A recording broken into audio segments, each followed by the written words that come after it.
நாமகரணம் அப்படின்றது குழந்தைக்கு பெயர் கொடுக்கிறது. 16 சம்ஸ்காரங்கள்ல ஒரு முக்கியமான ஒரு சம்ஸ்காரம். ஒரு நாமகரணம் அப்படின்றது எப்படின்னா, ஒரு குழந்தைக்கு அந்த பெயரை கொடுக்கும்போது அந்த குணங்கள் குழந்தைக்கு கூடும், பிரதிபலிக்கும். மற்றும் பகவானுடைய பெயர் அப்படின்றதுனால புண்ணியமும் கூடும் கூப்பிடுறவாளுக்கு.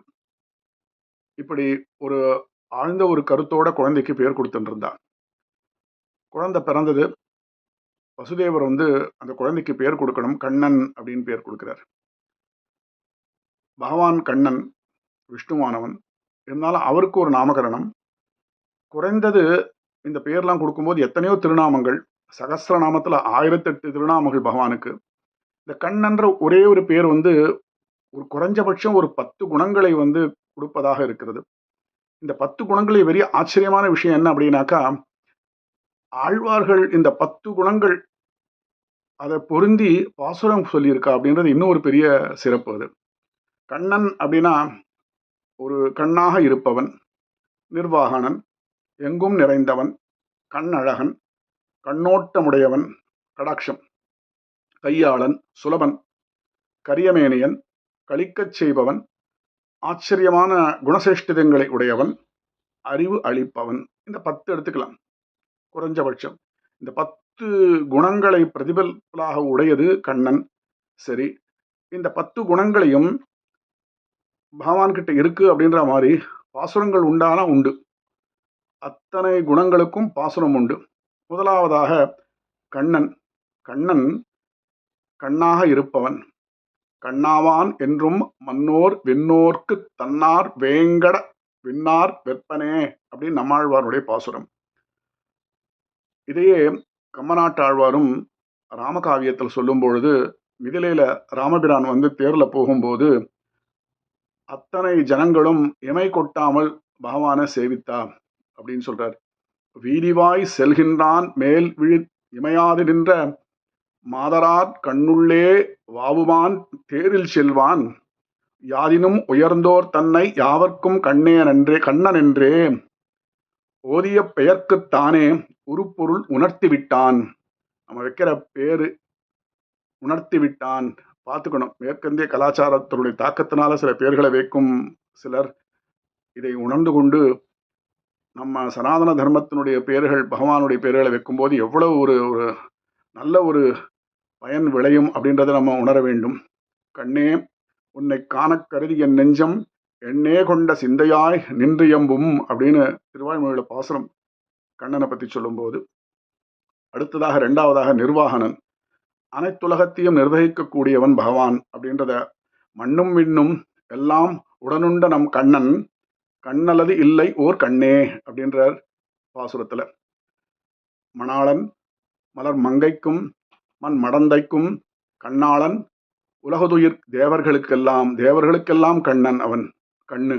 கண்ன்ற ஒரு உறுப்பு ஒரு உறுப்பாகவும் பார்க்கலாம். இரண்டாவதாக சொல்லப்படுகின்ற கண்ணன் நிர்வாகனன், இந்த உலகத்தை நிர்வகிக்கக்கூடியவன். கண்ணன் எங்கும் நிறைந்தவன்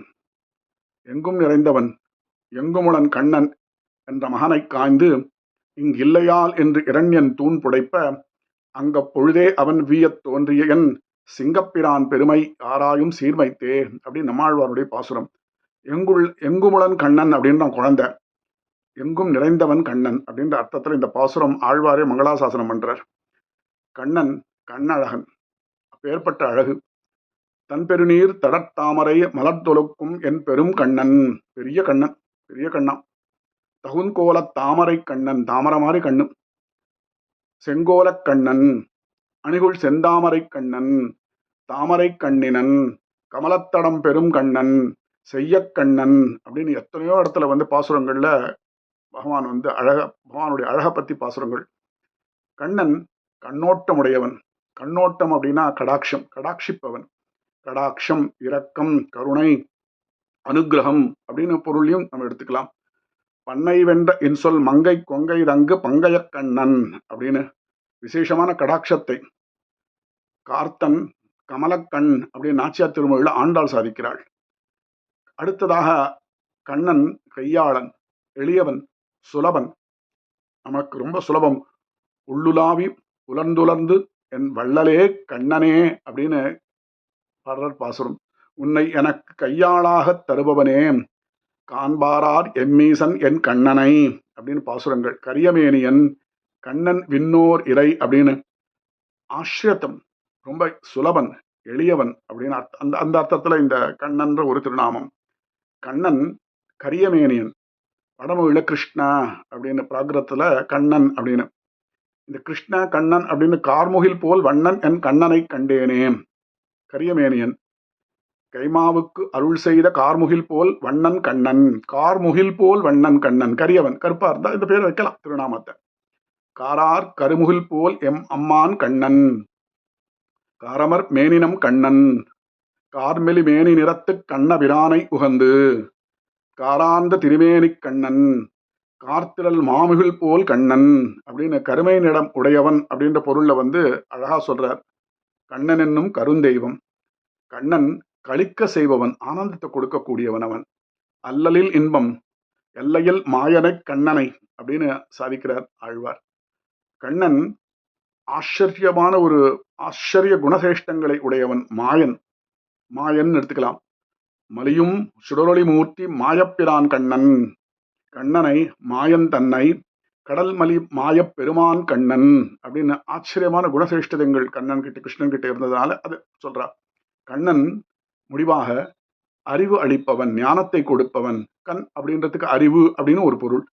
திருவள்ளுவர் தன்னுடைய இதுலயும் திருக்குறள்ல சொல்றார், உள்ளொற்றி உள்ளூர் நகப்பருவர் எக்யான்றும் கள்ளொற்றி கண் சாய்பவர். கண் சாய்பவர் அப்படின்னா அறிவு தளர்வார் அப்படின்னு கம்பநாட்டாழ்வார் வந்து இதையும் சொல்றார் அவருடைய ராமாயணத்திலையும்.